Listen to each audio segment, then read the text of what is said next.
Hello, how are you today? This is Jermaine. I am the host of the Main No Doubt Show. I'm glad you're here with me today, and Jolly G. Willikers, I'm just having fun. I'm enjoying my life, so you can enjoy yours. So, anyway, I'm here today speaking about face to face. Now, I don't know.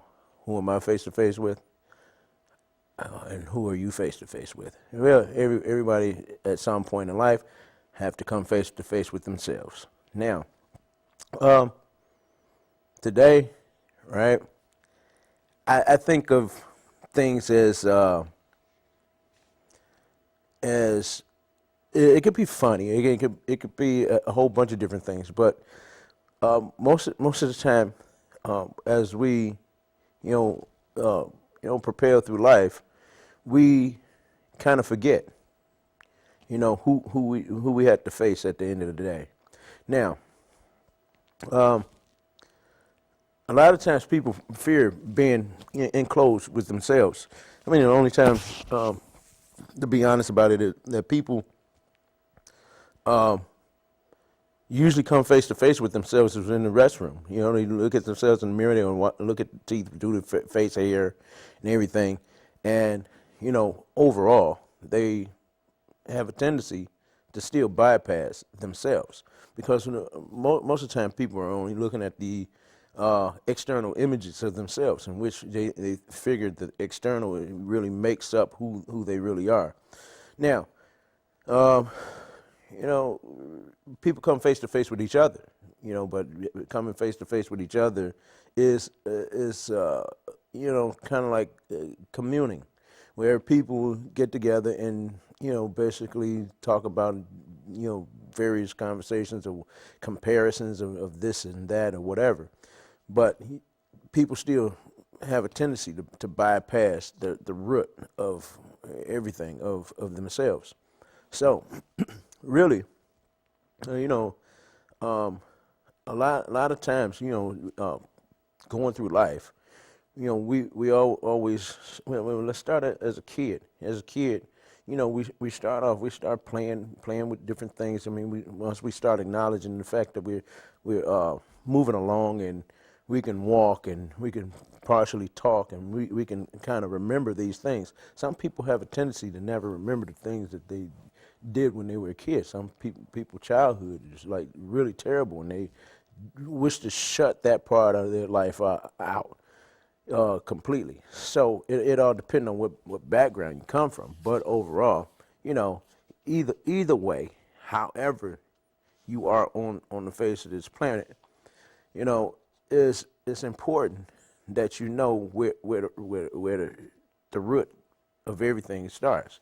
And it usually starts when you're a kid.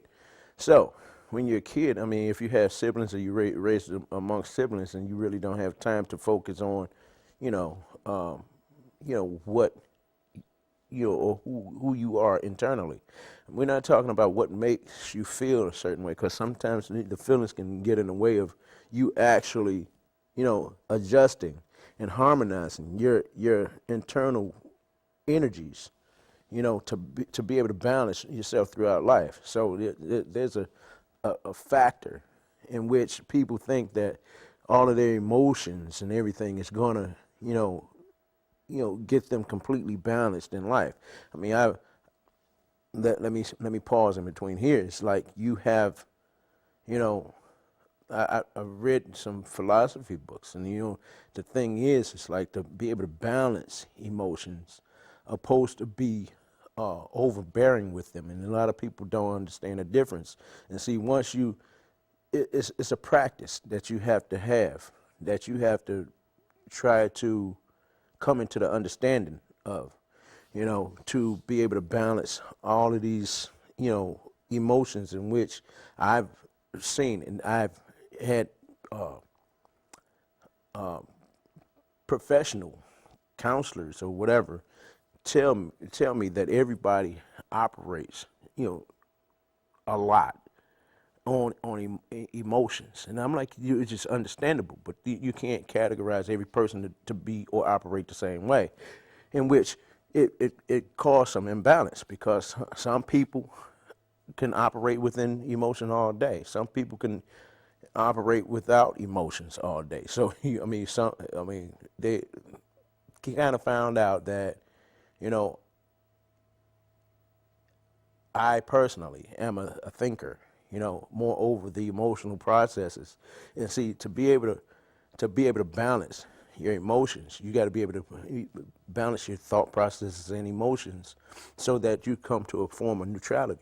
Now, as far as how this applies to you know, being face to face with yourself, in order to become one with yourself or face to face, right? You need to know different breakdowns of how to adjust to your own internal being.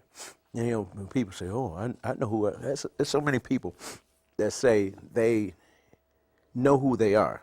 No, most people think their occupation makes them who they are.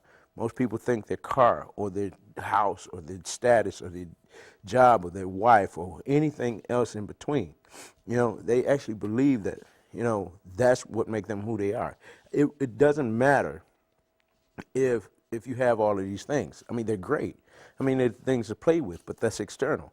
But until you turn and flip your thoughts inwardly and understand. I mean, you can basically tell once you slow your mind down, you know, enough, you can basically tell when you believe that you may end up catching a cold. And you can catch it in the beginning if you adjust your mind to who you are inwardly. I mean, it's a lot of things that you can possibly tell that's wrong.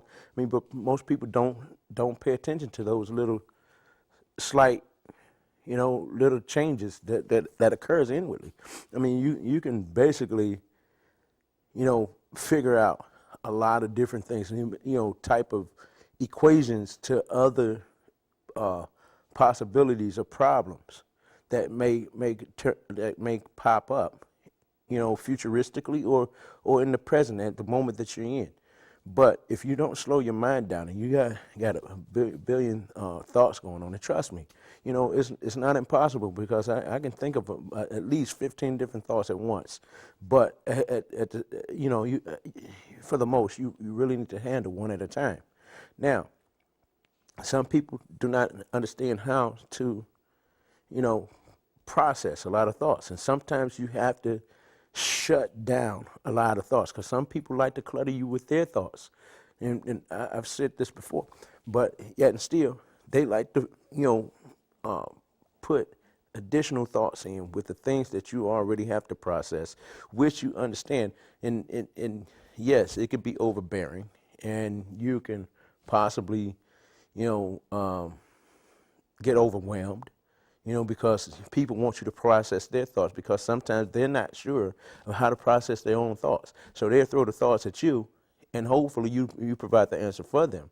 But then, you know, on the same note, you still have the things that you have to, you know, understand on your own behalf. And if you're not accomplishing that and you're trying to face somebody else's problems, then yours gets knocked out of the way and you still don't understand what you need to do to actually, you know, conquer whatever, you know, little problems that may be. It may not be problems. It may be possibilities of things that you may have to do. So, I mean, you can look at it forwards and backwards, futuristically or present, past, or however way you want to look at that. But overall, if you're, you know, focusing in on other people, situations or problems at hand, you know, sometimes, like I say, if people don't really turn inwardly, and this turning inwardly is a form of meditation, in which you bring and slow your processes down. You know, it's almost like a computer. You have to either speed up the processes or you have to slow down the processes. So sometimes in your head, you have to slow down the processes. You have to break it down. You have to sometimes have to put it on paper so it can be visual. But therefore, sometimes when you are in a situation like that, you may have to, just to be able to accomplish the things that you're trying to accomplish, you may have to actually um, tell somebody else to write down all the things that they have going on, and then you can attack that at a later time so you can accomplish your own. Um, Sometimes, when we come face with ourselves, we can go through uh, various uh, things like regret. I mean, sometimes in life we do some things that we really don't want to do, or shouldn't have done, or something to that effect. You know, I mean, life is not perfect, and we all go through here and make a lot of mistakes. And you can regret something, and you can live to regret it, and you can go through life kind of abusing yourself mentally or physically just because you've done something wrong. But then, you have to understand that, you can't hold on to that, regret or self-pity or hate, of yourself. I mean, some people really hate themselves, and in which, when they come face to face with themselves, they really don't like who they are. I mean, that's unfortunate, but then, if by chance you can understand the different things that you need to do to accomplish not having this form of self-hatred or regret, I mean, of something bad that you've done. I mean, sometimes you have to clear your conscience. I mean, yeah, but sometimes clearing your conscience means that you have to talk about the problem. In order to talk about the problem, you need to be able to talk about the problem aloud to yourself. If you don't talk to anybody else, therefore you may, once you manifest that with your mouth verbally and aloud, you can actually overcome some of the things that you may regret or you hate, or whatever it may be. But until you come face to face with that personal moment, or whatever it may be in your head, you're gonna hit a lot of points of depression. And I mean, depression can set in for a variety of different reasons. It could be lack of sleep. It could be lack of nutrients. It could be lack of, time. It could be lack of finances, and it could be lack of confidence. I mean, there are so many probabilities of, going through depressions and stuff like that. I mean, and that's part of being face to face with yourself. Now, when you come face to face with yourself, you have to, accept yourself for all the flaws. You have to accept yourself for all the accomplishments and everything.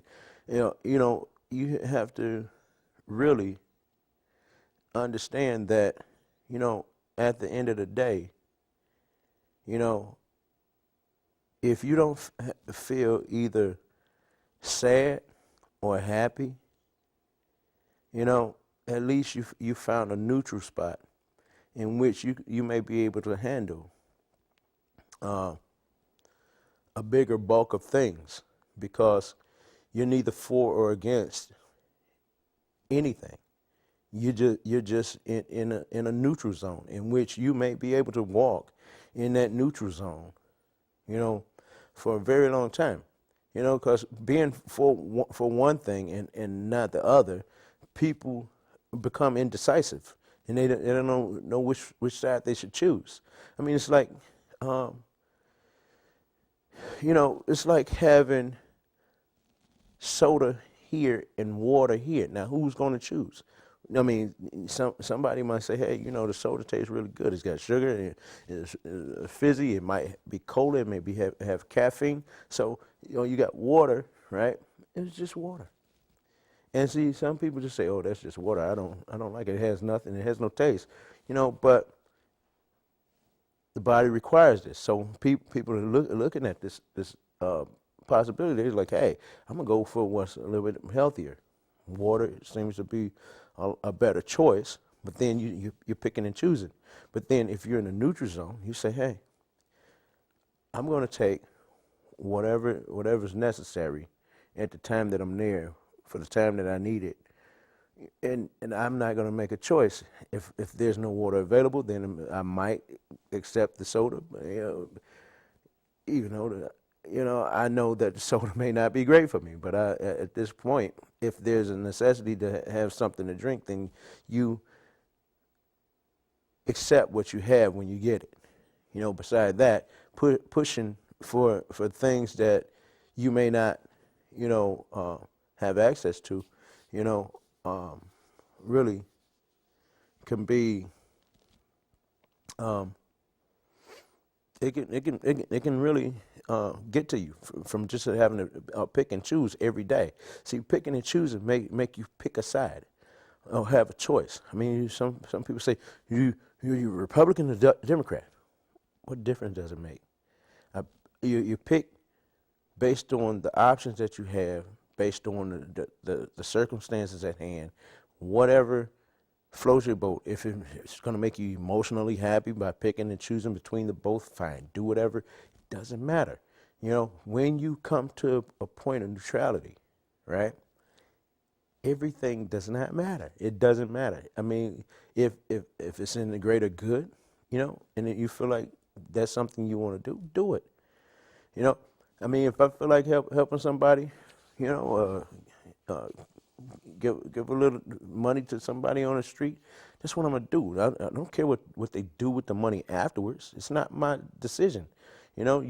Yes, you might be helping them, to buy drugs, unfortunately, but then if you're going to give something, you give it from the heart. You can't worry about what somebody's going to do with the money after you give it to them.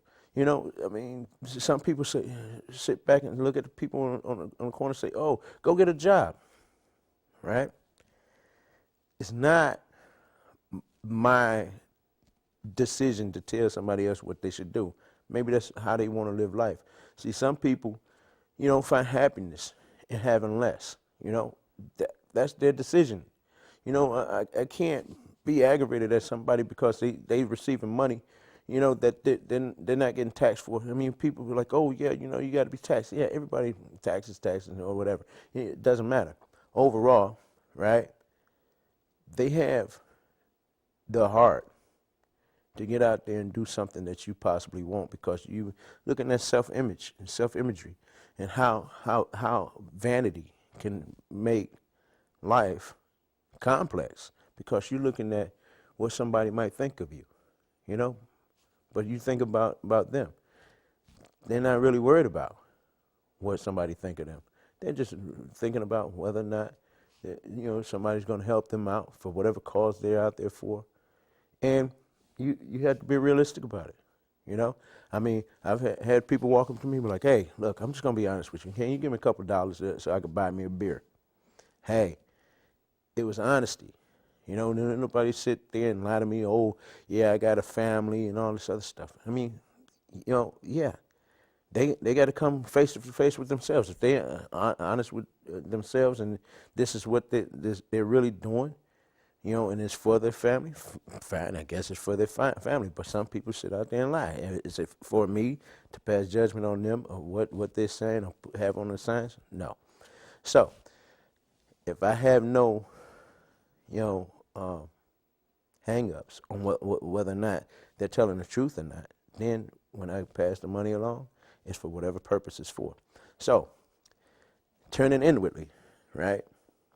Some people are afraid of themselves. They really have problems facing all of the thoughts that's running through your head. All of those thoughts, so be it good or bad, bad or good, I mean, it doesn't matter. The thoughts are black or the thoughts are white, however way you want to think of it. Because some black thoughts, I mean, think about it. See, because people have labeled black thoughts or black this or, it's stained or, bad. Okay. Sometimes black thoughts are very good, because if you void out or close your eyes and you're in a dark room, all you're going to see is black anyway. You're going to see darkness. You're not going to see anything. But overall, those thoughts that come through your head at that moment can give you clarity on a whole bunch of different things. See, that's that other form of meditation. See, and then you have white thoughts. White thoughts could be bad also, or they can be good. It all depends on how you view it. See, white, is a form of serenity. And so even if you're in a room and it's all white walls, nothing else is in it, right? It may seem refreshing. It may boost your energy levels, right? But at that same moment, right, you close your eyes and you may see that whiteness. You might see colors. It all depends. But then, therefore, right, you find that you have that serenity, even that you have with the black. See, it's when you stop choosing between the whites and the blacks, or the goods and the bads, and you just let everything run its course without you engaging in either one. See, picking and choosing is what brings forth confusion. To be able to flow within life without having to make so many decisions, it minimizes the stress. And you see, a lot of people think that, you got to add on more stress and add on more stress. And see, I see this, every day. That people clutter their lives up so much that they really have no time to face themselves. See, because like I say, people are afraid of themselves. That's why they cause havoc everywhere else. It's just that moment when you learn how to come face to face with yourself. Stop criticizing everybody else. Stop being, the judge. You're not a judge, and even some of the judges make bad decisions. So you can't, think that just because somebody's there, that they're always going to make the best decisions. Everybody's human. You got entertainers, all kind of people on all kind of different levels. They all making bad decisions. You got some of the entertainers out here, you had to go to rehab and all kind of stuff. It's the best decision. I'm not a judge for it. They do what they do. So, the thing that comes from that is sometimes you still have to come face to face with yourself. And if you go through rehab, you might have your circle of people that you may be around that you have to talk to. And this is your counseling version. But then at the end of the night, you still have to face yourself when you have to go to sleep, right before you go to sleep. What's all your internal thoughts? How are you going to accomplish not being able to come back here? But the only thing about it is don't beat yourself up for being in that situation. You just got to learn how to deal with yourself and how you can manage to get through life without having these dependencies on whatever drug or alcohol or whatever. At the end of the day, you need to find comfort. And when you find comfort, everything else in life falls in place. And that's the most important part, is finding comfort with everything that you've done, all of your accomplishments, all of your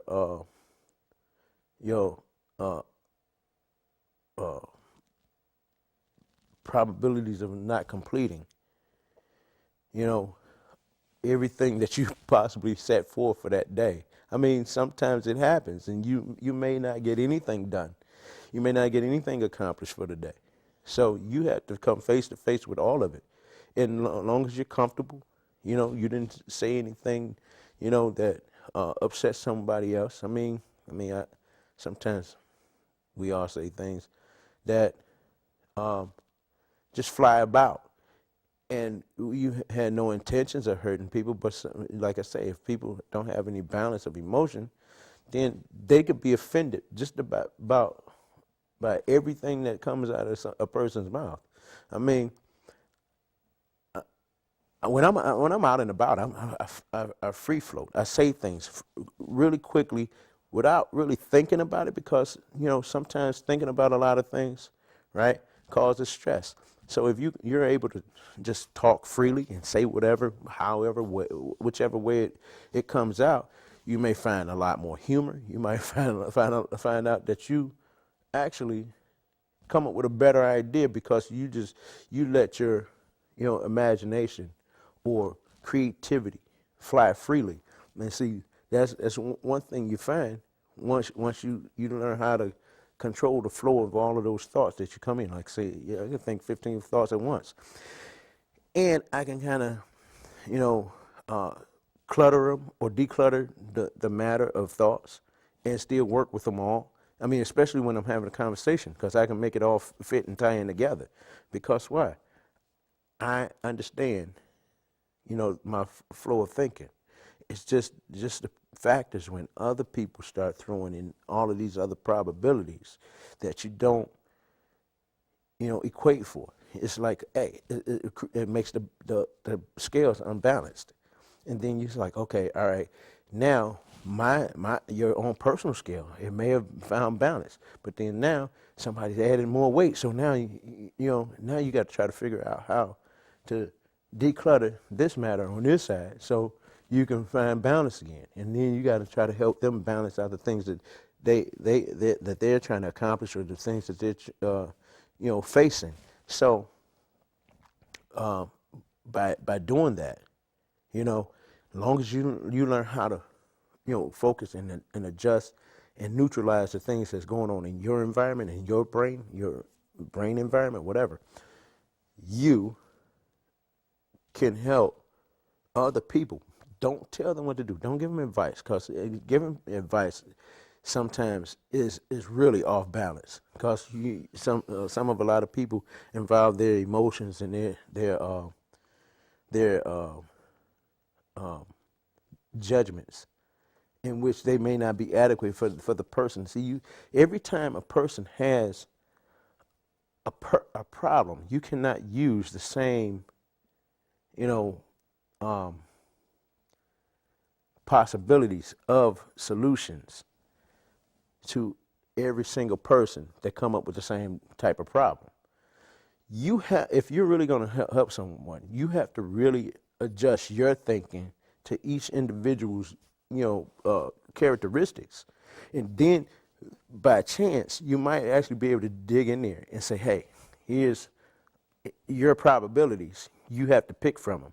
And once you present it that way, you'll find out that each person, if you give them probabilities of the things that they can do based on their own characteristics, they can figure out the rest of it for themselves. Because if it don't turn out, okay, so just say, hey, do it this way. If you tell one person to do it this way and you tell another person to do it the same way you told another person, then these two people might come back and be like, it didn't work. And you say, why didn't it work? See, it worked for you in your situation, but it's not going to work for other people just the way it worked for you, because every situation is not the same, and they may not be facing or up against the same type of people that you're up against. So each situation is separate. Each solution is separate.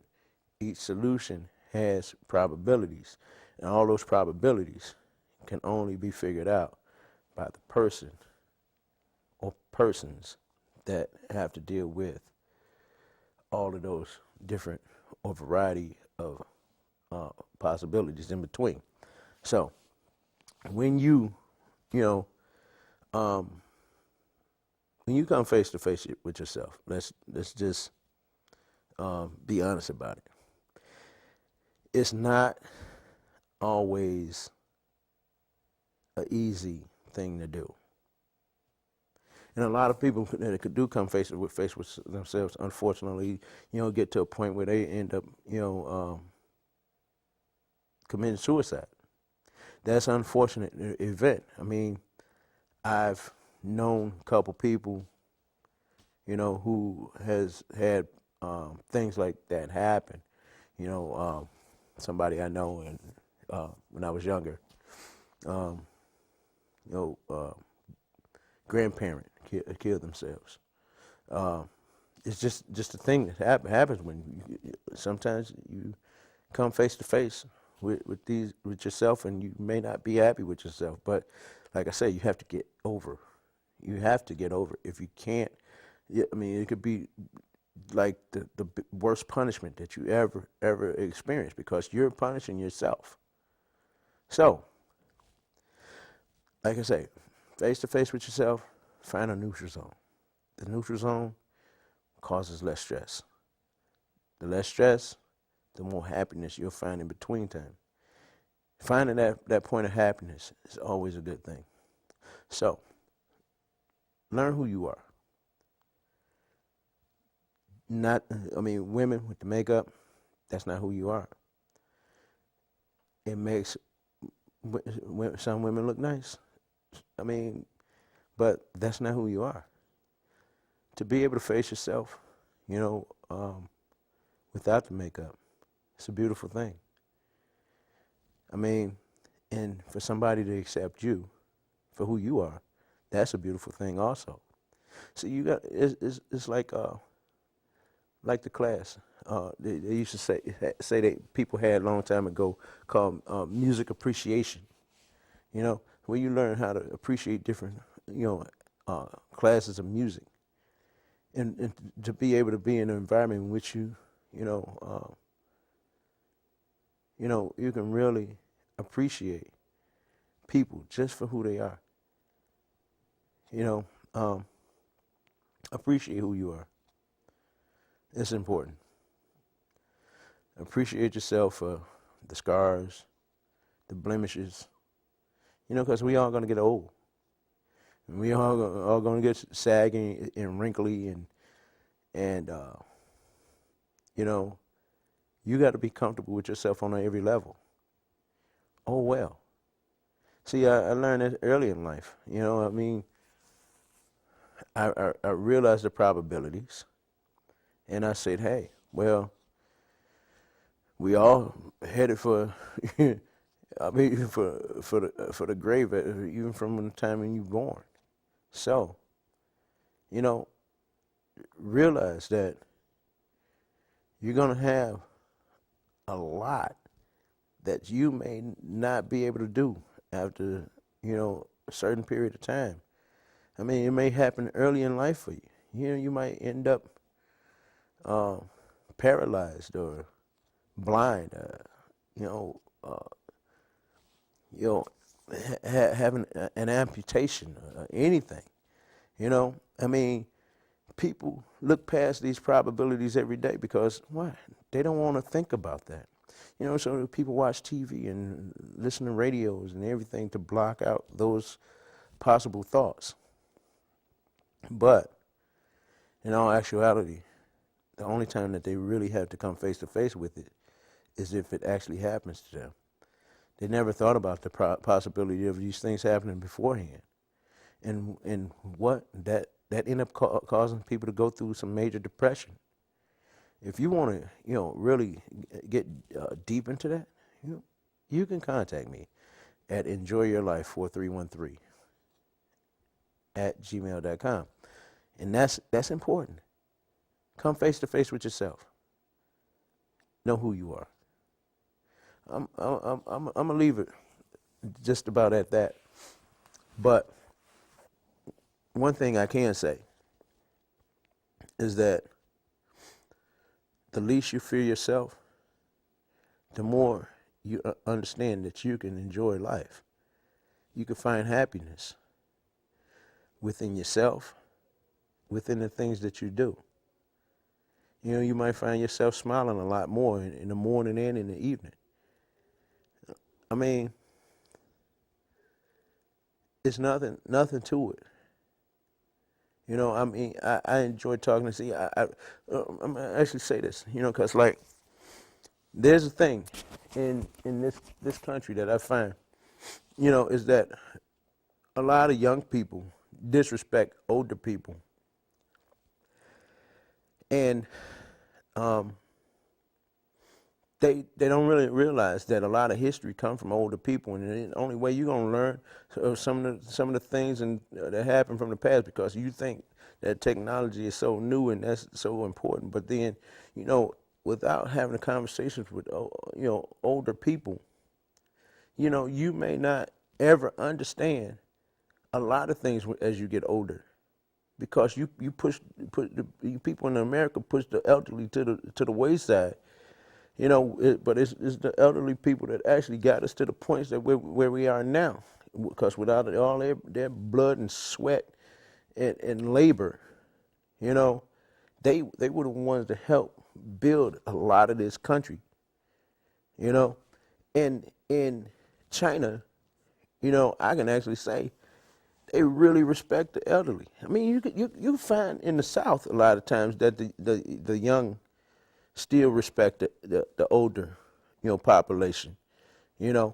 And one thing I can say is I watched a lot of martial arts movies when I was a kid, and one thing I gathered from that is to be able to respect the elderly, and even though the elderly was still kind of vibrant, and you watch the martial arts movies and stuff, and they jumping around and whipping up on the young ones, you know, but it was something to really admire. You know, just like I admire the Chinese culture. I admire the fact I admire the fact that I can eat with chopsticks. A lot of people choose not to do stuff like that, but and I learned early in life that, you know, the Chinese people drink a lot of tea, so I learned to drink tea too, just so I can kind of understand, you know, where I might be headed and where I need to go. And that was just one of the things. So, like I say, you know, embrace older people. I like to have conversation with a lot of different people, because it means I never run out of things to say or even talk about. So, just for that, right?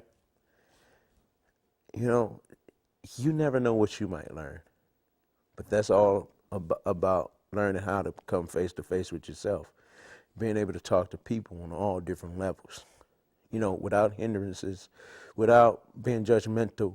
You know, don't get mad at older people because they may be cranky. You know, sometimes, you know, you never know until you're there. You know, the abilities of things that you cannot do as you get older. And that can make you cranky. But it's not for you to be judgmental over it. Just let it be. Therefore, you find happiness. You guys, I gotta say, you know, I enjoy you being here with me, and enjoy your life as much as possible.